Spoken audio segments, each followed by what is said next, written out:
పూర్వం ఒక పేద భక్తుడు ఉండేవాడు. అతనికి దైవం పట్ల అపారమైన ప్రేమ, భక్తి.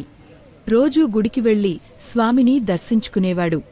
కాని నైవేద్యంగా సమర్పించడానికి అతని దగ్గర ఏమీ ఉండేది కాదు.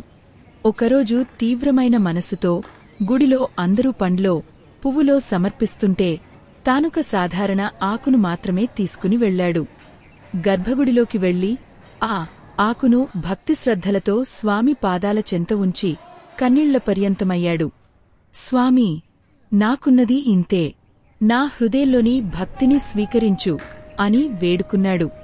ఆశ్చర్యకరంగా ఆ క్షణమే స్వామి విగ్రహం నుంచి ఒక దివ్య కాంతి ప్రసరించింది. గర్భగుడి అంతా పరిమళభరితమైంది. పక్కనే ఉన్న ధనవంతులు సమర్పించిన బంగారు, పండ్లు కదలలేదు. కాని ఆ పేద భక్తుడి ఆకుపై స్వామి చేయి ఆశీర్వదించినట్లు కనిపించింది.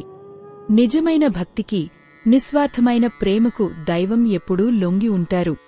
దైవానికి కావలసింది మన సంపద కాదు, మన స్వచ్ఛమైన హృదయం.